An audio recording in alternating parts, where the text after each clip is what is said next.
Satchidananda Swami and I are together. We try to uh, get away, just the two of us, and have some talks. It's just a habit we have for a long time. So when he was here, I said, let me take you to the butterfly atrium. It's quite a beautiful place. It has thousands of butterflies. You kind of walk through this jungle path. It's on the University of Florida campus. And we sat on a bench, and he then just told me a story about his father. And as many of you know, his father was with the SS among the Nazis in World War II. In fact, his father had nightmares until pretty close to the end of his life from that. But his father was also a pious person, just got caught up in that. And when especially the religious Jews they would go to a waiting room. And then when in the waiting room, they would draw butterflies on the wall. And they were told they were going to take a shower, but they knew they were going to their death. And so he called one of the rabbis aside. He said, why the butterflies? He said, I can't tell you. If I tell you, you Nazis will be madder at it, get more angry with us. He said, I can't tell you. So his father said, but you know, I can torture you till you tell me, and I don't want to torture you. So just tell me. So he told him. And his father kept it a secret because he understood why they didn't want it known. And the butterflies represented the transition. You go from caterpillar to butterfly. These religious Jews knew they couldn't be killed in a gas chamber. It was not possible. You can't die. You can just transform, transition. And if the Nazis knew that the Jews were not afraid of death, then they would have been more miserable because they wanted the Jews to suffer. So he was telling me this story of his father and the butterflies while we were surrounded by butterflies even landing on us. Thousands of butterflies. Did he tell this detail of the story or not? No. Now you know the story. He just said he had a good time with the butterflies. Yeah, he was using this butterfly analogy. When you want to make a change, then you first contemplate, then you practice, and then you wait, and then Krishna does his part, and then the result comes. Something like that. I'm butchering it terribly. And then there's different phases of the butterfly. First it's caterpillar, then cocoon, then something else, and then it comes out. So he was using butterfly, and he was mentioning that trip and friendship with you as he was making his point. So thank you, Brahma Tirtha Prabhu. I'll tell another little story. It's so much fun being with him. We were at a japa retreat about a decade ago, and it was 50 round day. And on 50 round day, there's only one thing you can say, the Hare Krishna mantra. You can walk, you can eat lunch, but nothing else allowed to be said from 7 a.m. to 7 p.m. Except the instructors would sometimes say something, but other than that. So around 4 in the afternoon, I passed him in the hallway. And I had pretty much chanted out what I could chant. I mean, my brain can only do so much. And then he said to me, Brahma, would you like to talk? And I go, thank God. And we went into his room for 3 hours till 7. So let me say good morning to my friends. I see my dear friend Henry and Adi and from Gainesville, Andrea, and welcome. I see Sharmila, which I assume must be Swaha, I hope, and greetings. So I have my dear friends here. That gives me a lot of encouragement to speak.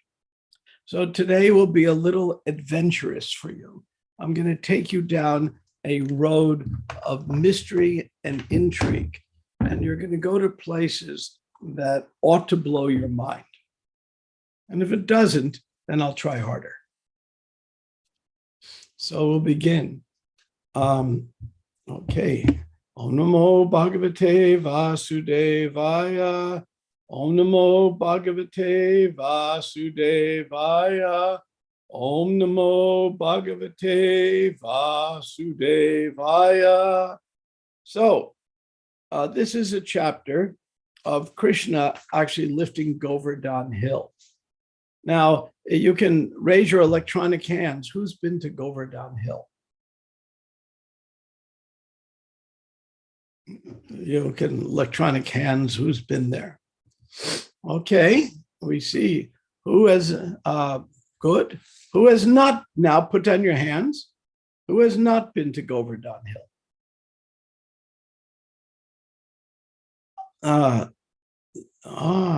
You have to go. Govardhan Hill is like now Vrindavan used to be.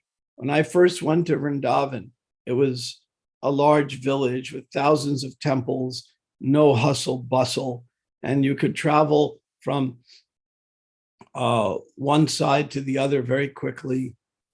And behind the Krishna Balaram temple, there were just fields, not apartments. And in these fields were peacocks running around.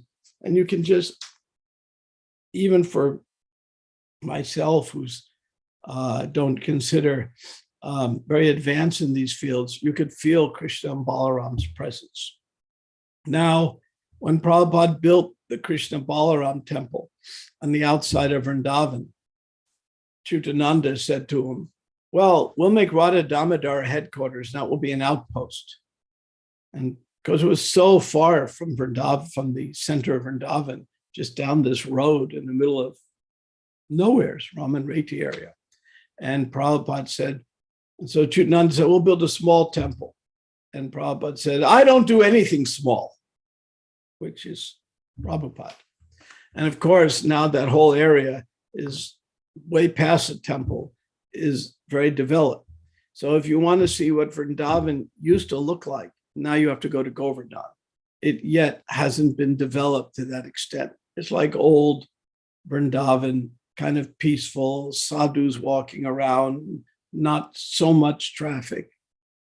And on that place, Borijan Prabhu and Sachidananda Swami have developed a multi-million-dollar retreat right next to Govardhan Hill on a beautiful piece of land. And that retreat just officially opened last winter. Of course, in India, officially open and everything really working takes another year. So this year, everything should be really working because India, things are like that. And then you can get a feel, you can live sort of the comfort that us Westerners sort of are used to. And that was Prabhupada's intention. The first thing he built at the Krishna Balaram was a guest house. And even though that guest house might be nothing like the MVT is now, in those days, it was quite advanced. You had your own bathroom, and it actually worked. Things like that were kind of rare. And so they built this facility so Westerners can come and appreciate Govardhan Hill, because it is a special place. As a geologist, I can say studies have been done at Govardhan Hill, and it's quite mysterious. Any study has been done, it doesn't quite fit the normal geology that you would expect. It is a mystical thing. Now, Govardhan Hill in Krishna's time was much bigger. It's shrinking over time. I forgot which Shastra that's in, but that's Shastric, that it's shrinking. And so it used to be much bigger. Now it's more like a ridge that we envision as a circular hill. As nowadays, it's more like a ridge, but still somewhat mystical, somewhat mysterious. But we'll get into the mystical matters momentarily. So we have a few verses to do, but in a precursor to the verse, we're doing verse 20 to 21. But I'm going to start with, go back a little bit to verse 17.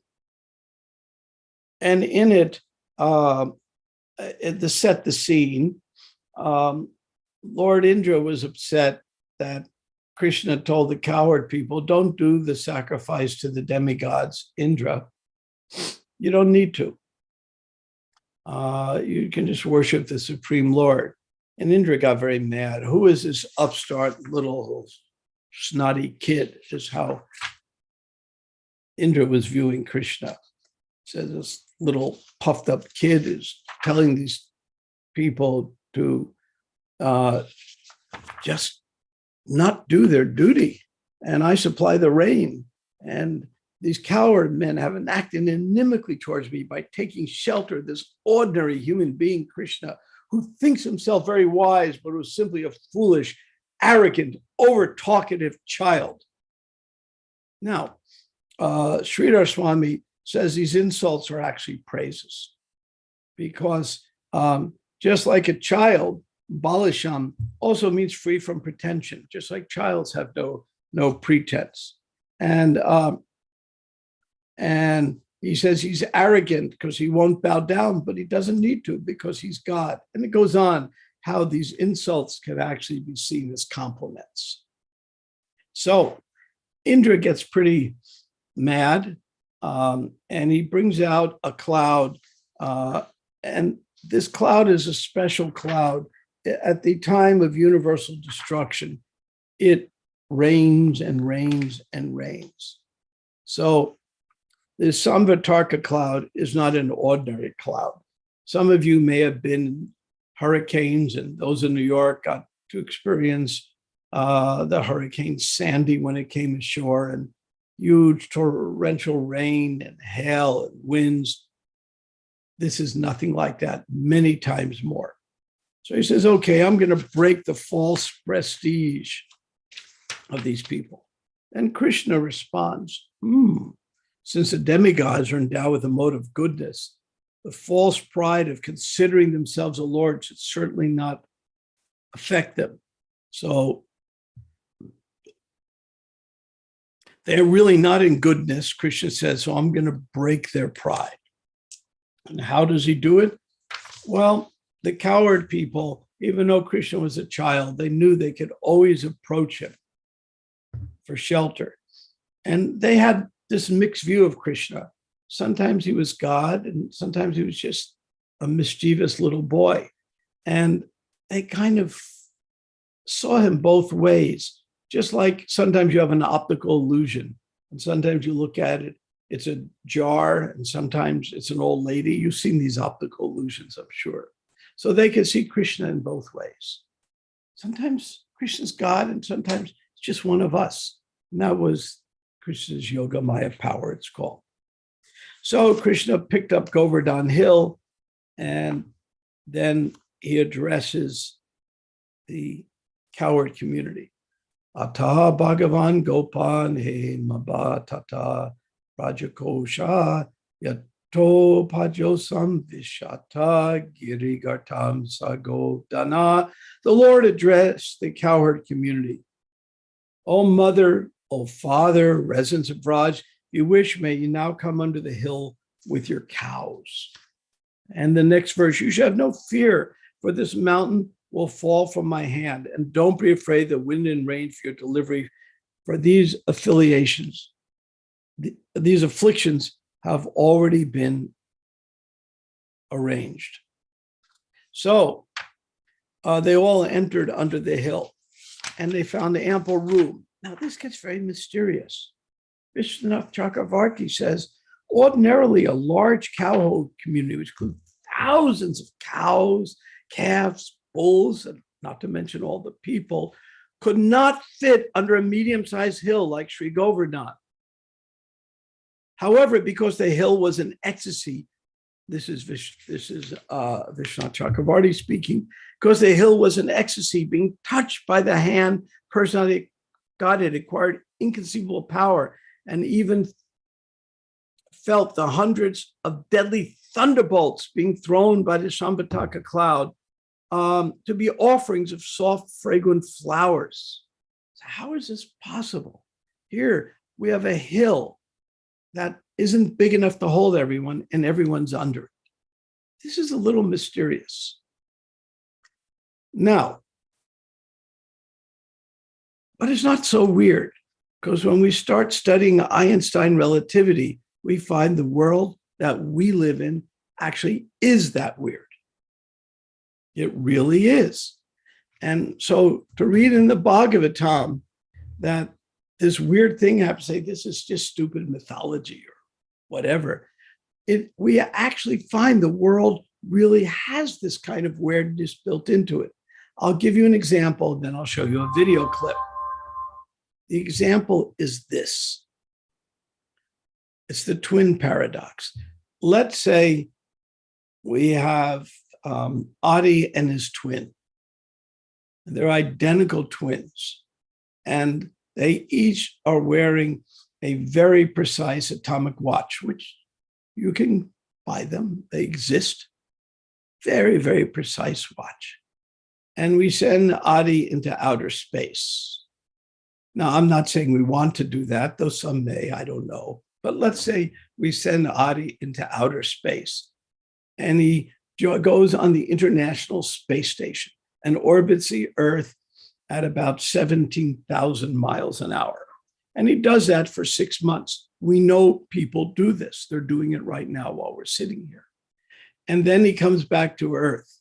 We will find the watch the Adi's twin was wearing in outer space. It shows a different time than the Adi was wearing on Earth. Not by a lot, but it's a different time. Time went slower in outer space. And that's really true. Time is relative. Now we're going to talk about something even more mind-blowing, how space can be relative. This is not just Einstein's theory of relativity. These are the proven over and over again in the laboratory that Einstein was right on these points. Now, the explanation of it and the Lorentz transformations and the math behind it is a little more complex than it's appropriate to get into. But I will show you something quite interesting. Let me pull it up here. We'll give you a little video that will explain this.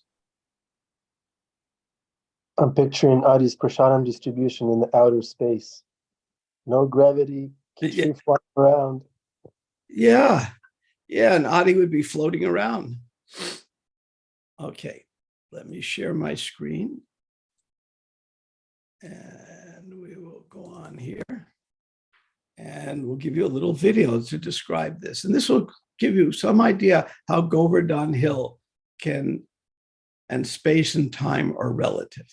Up and Adam, and today we're diving into the weird and wonderful world of relativity with an Einsteinian paradox. Needless to say, get ready for your mind to be blown, and then blown again. And make sure you stick around to the end because the solution to this paradox is pretty juicy. So there's a mysterious pole vaulter. Let's call her Alberta. Alberta is running toward a bar, which just happens to be on a farm. This farm is pretty small, so she needs to run through an open barn on her way. Earlier that day, she was curious about the length of her pole, so she measured it against the side of the barn and found it was exactly twice its length. Knowing nothing about a strange pole vaulter running around the farm, you're busy working on a new contraption in there. You've set up a timer where, when it goes off, signals to the front and back doors of the barn to simultaneously close and open again. You go out to see if your contraption works, and just as the timer goes off, Alberta runs through the barn. So the question is, can both doors be closed with Alberta inside the barn? Well, no. I mean, we just said that the pole was twice the length of the barn, so there's no way she could fit inside if she were running at any kind of normal human speed. But let's make things interesting. What if Alberta was running at nearly the speed of light? This is where things start to get a bit crazy. When objects are traveling at nearly the speed of light, they actually contract in length.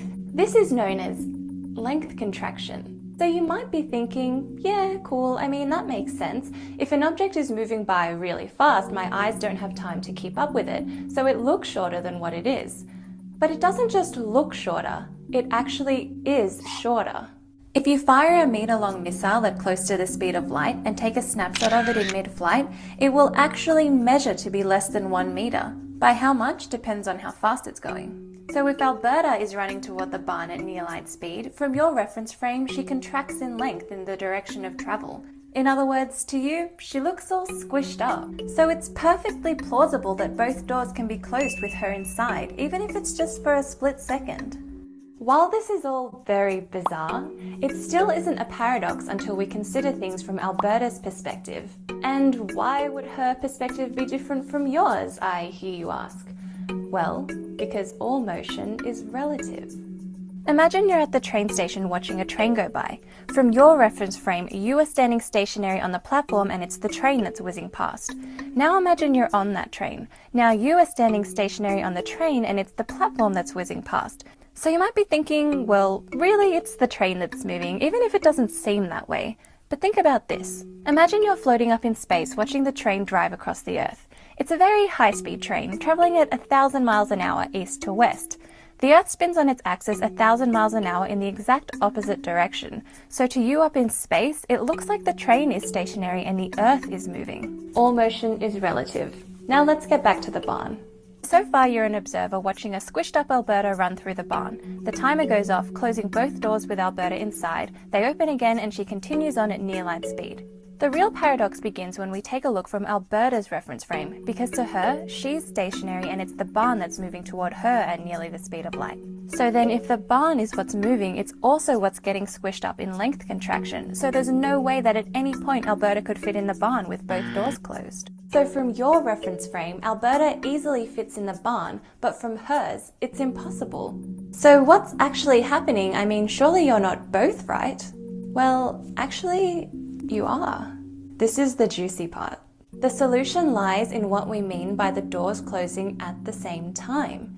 Special relativity tells us that there is no absolute time. There are only reference frames. We experience different things happening at different times depending on where we are and how fast we're moving. The reason that you haven't experienced this and why you might not believe me is because these effects are only obvious at near light speeds. The fastest you've probably ever traveled was on an airplane, which are about 1/1,000,000th of the speed of light. Relativistic effects are pretty hard to detect when you're moving around so slowly. So if we look back at what's happening with Alberta and her pole, from your reference frame, the timer goes off and the signal reaches doors A and B at the exact same time. And so both doors shut simultaneously with Alberta safely inside. Now from Alberta's reference frame, the barn and its doors are all moving. Door A is effectively running away from the signal, so it takes a longer time to reach it because it has more distance to cover in the chase. Door B, on the other hand, is moving to meet the signal, so it takes a shorter time to reach it because it has less distance to cover. So put together, as Alberta enters the squished up barn, door B closes and quickly opens again, letting her through. And then once the back of her pole is inside, door A closes and opens again. Told you it was juicy. Thanks so much for watching, guys. I hope you enjoyed this video. If you did, make sure to give it a like and share it with a... Well, I do not expect everyone. I don't expect everyone to necessarily follow all this detail here of what happened. This is the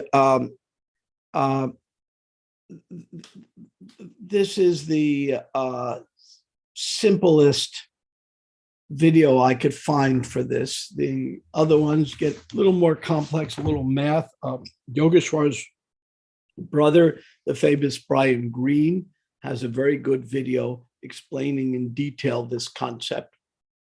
And Don Lincoln of Fermi Labs also has one that gets a little more mathematical. So I wanted to give a simple version.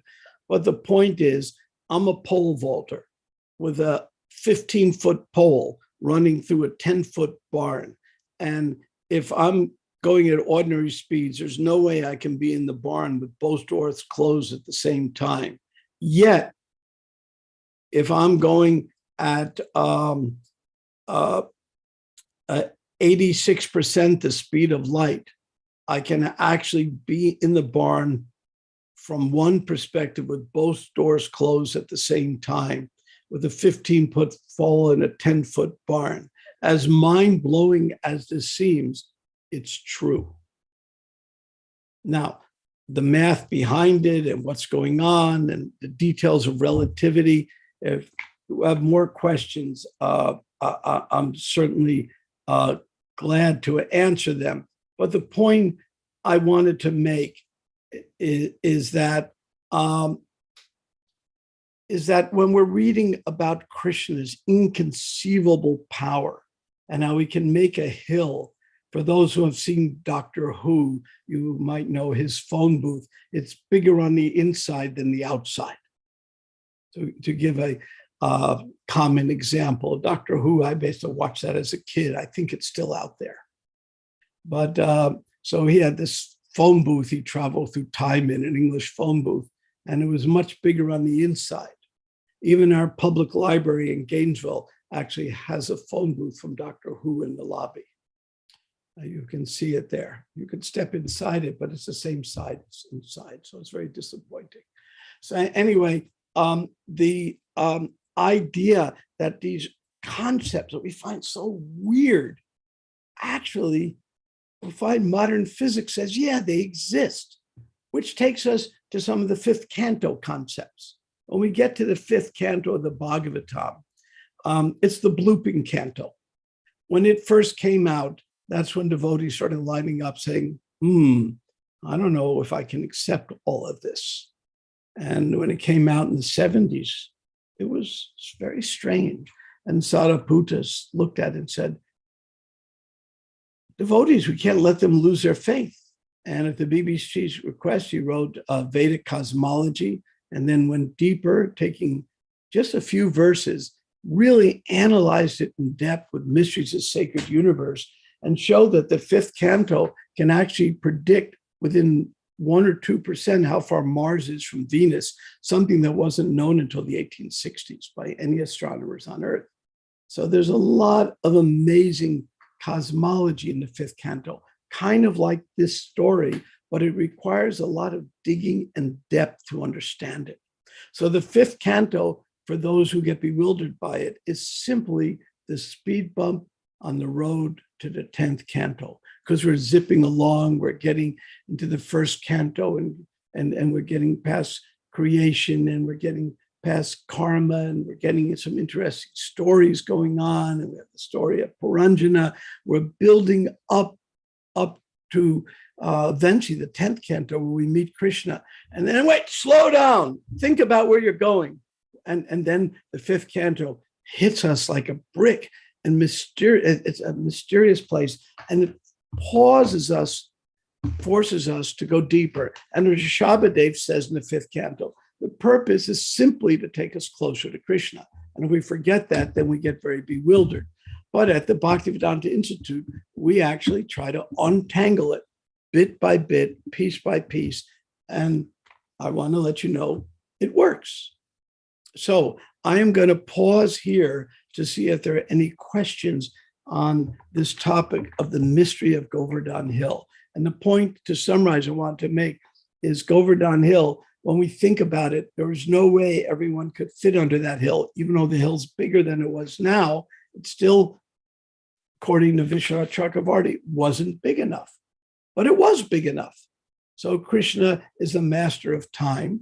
Einstein proved that time is relative. So how did Krishna's mystical potency work? The details of it, that I don't know, but I know it works.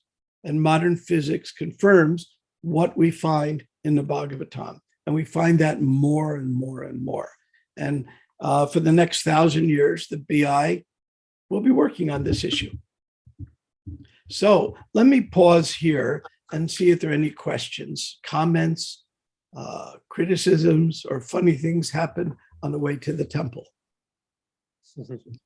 Any questions on this, on these difficult issues? I'll just give everyone a moment. Yes, Andrea.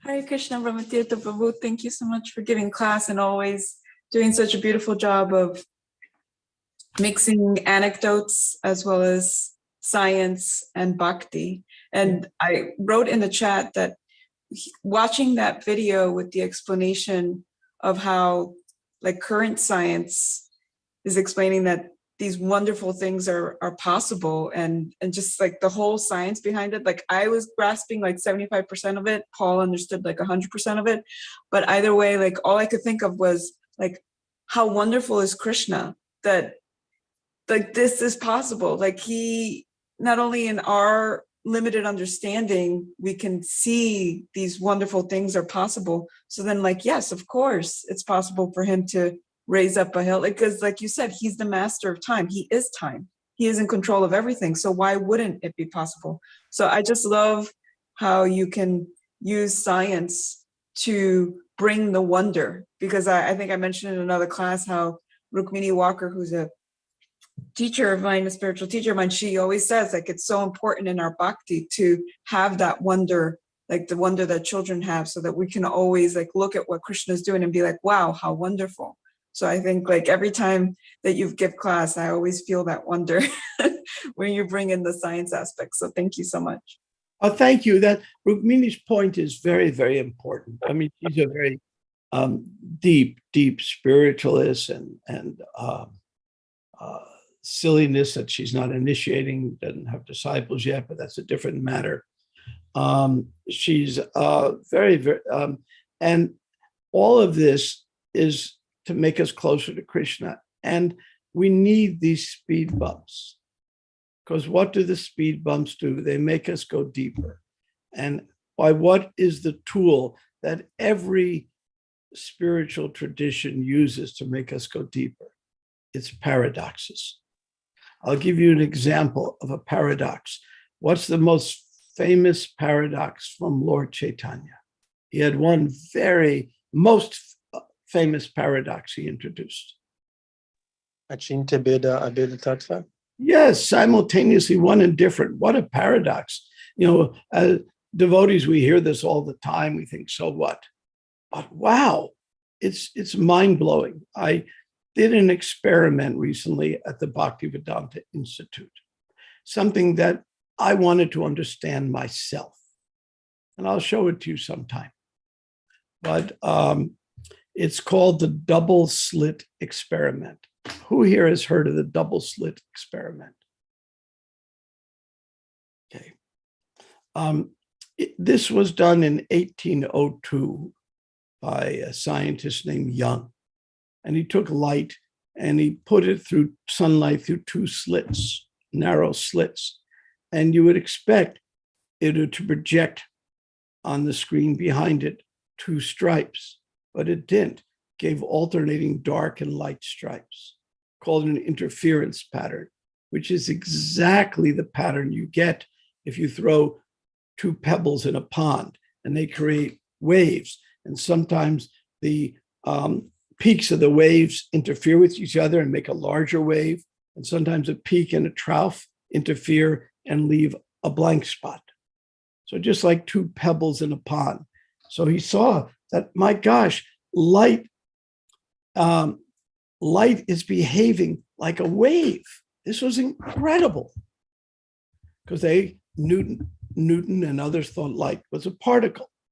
And then eventually the speed of light was measured in a very clever experiment, 186,000 miles per second. And then somebody in 1905 said, wait, light's really a particle. And he won the Nobel Prize for this. Can anybody guess who said that in 1905 and won a Nobel Prize? People think he won the Nobel Prize for something else, but that's not what he won it for. He won it for this.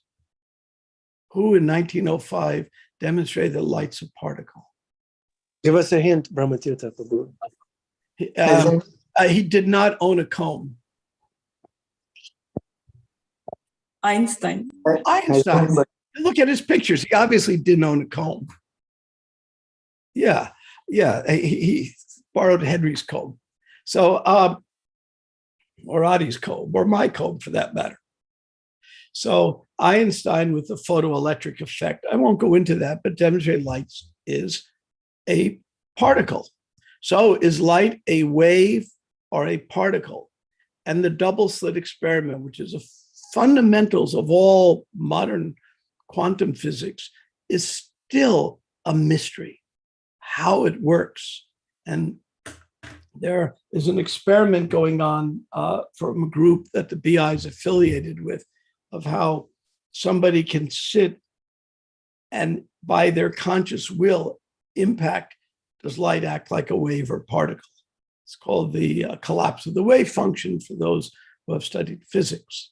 This is done by Dean Radin at the Noetics Institute, which was ironically began by Edgar Mitchell, who was an astronaut who went to the moon, had a mystical experience, and formed an institute to study it. And the principal scientist is looking at this. It's still to this day, from 1802 to now, is kind of mysterious.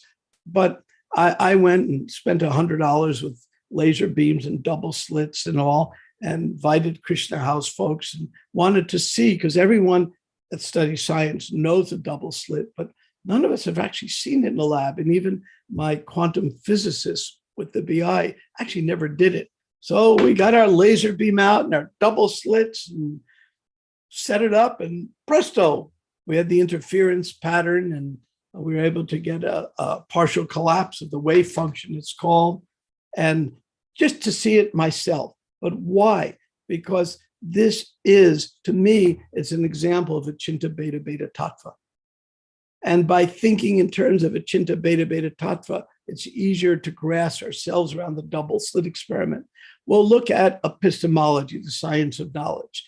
In the West, the favorite word for us is or. It's either a wave or a particle. You're either good or you're bad. Oh, thanks for putting the picture up there. Thank you very much. You're either good or you're bad. We think in terms of or. In the East, be it India, China, they much more think in terms of and. It can be both. It can be this and that.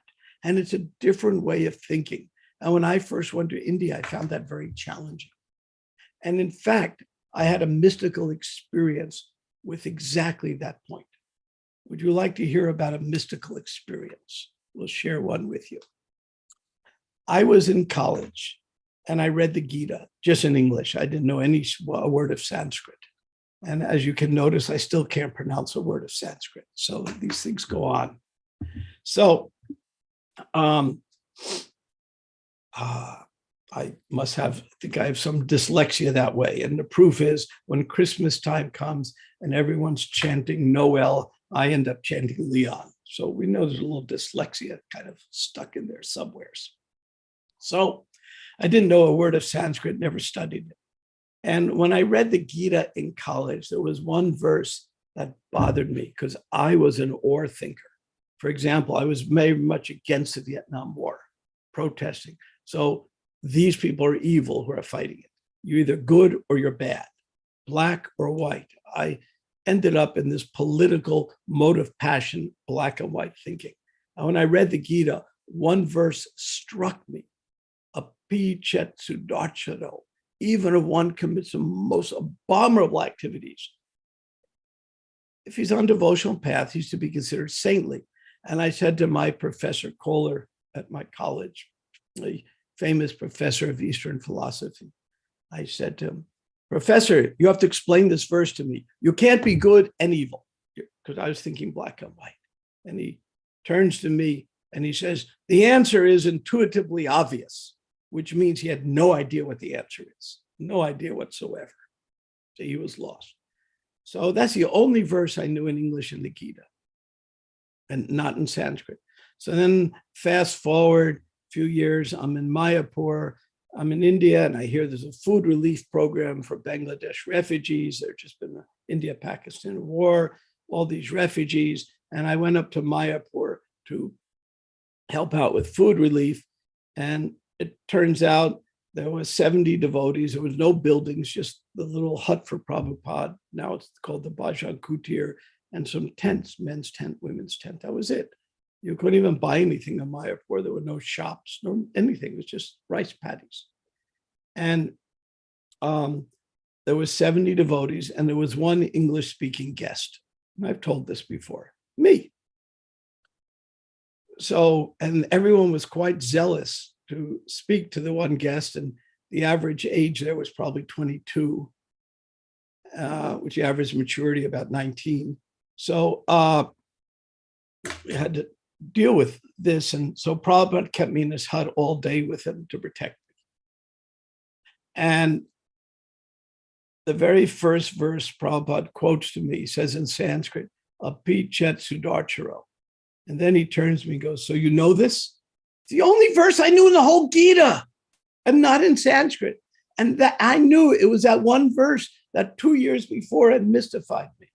And the very last verse Prabhupada quoted to me in that conversation was api chet sudarcharo. Took me a number of years later before I realized, hey, that was mystical. The only verse I knew was the first one Prabhupada quoted, and he knew I knew it. A very mystical happening indeed. And how does it relate to this verse? Because api chet sudarcharo is a paradox. You're good and you're evil. It's how can we combine these together, good and evil? Is the world we live in an and world or an or world? And it turns out it's much more of an and world.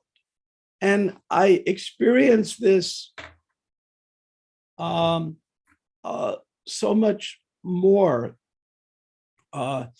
when I got into mediation. Around 2002, ISKCON had their first mediation class in Tawako.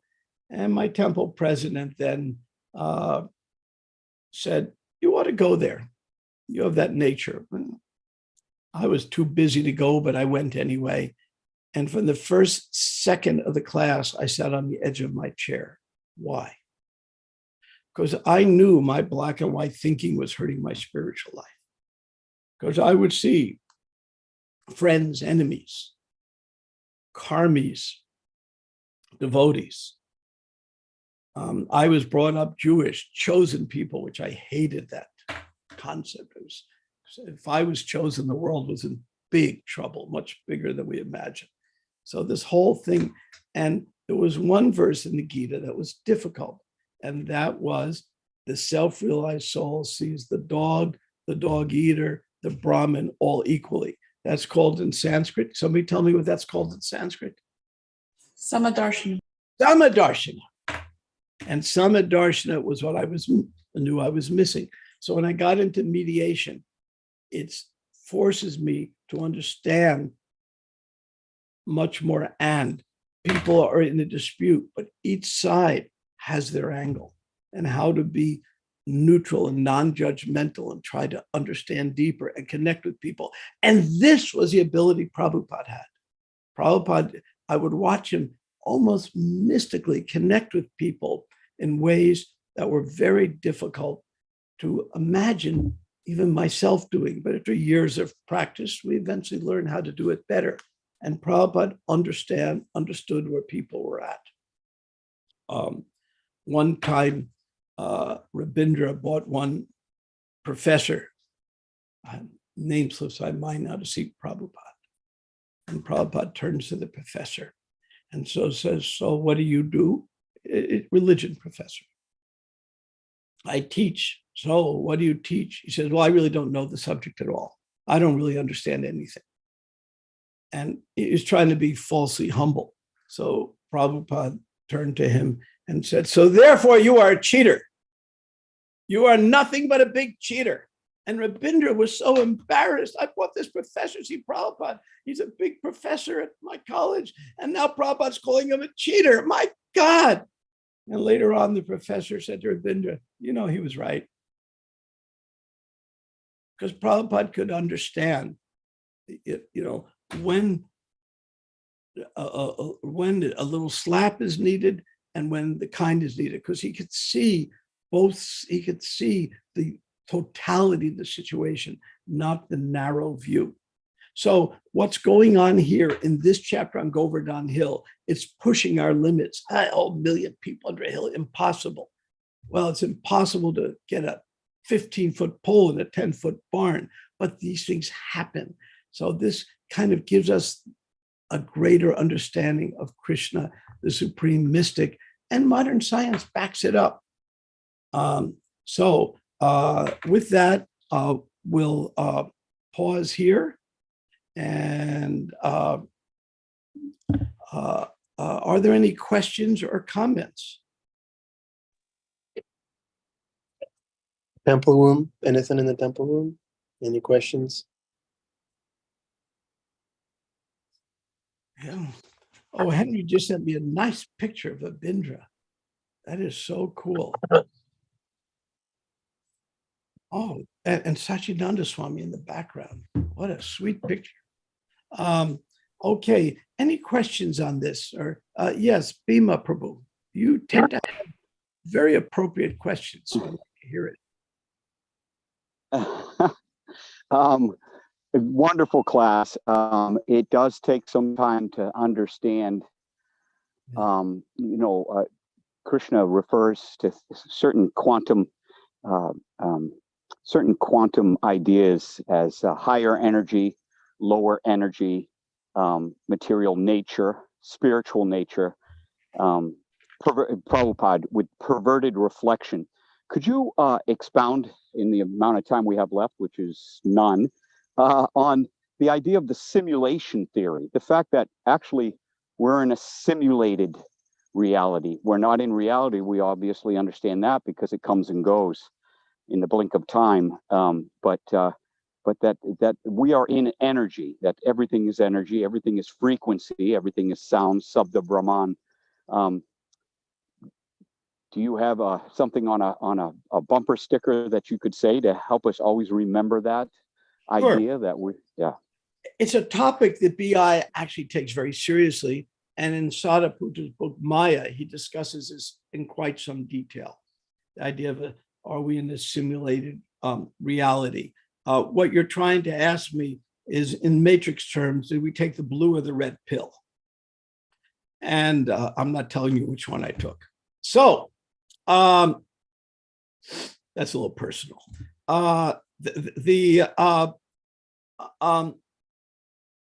Levels, there are many, many levels of reality.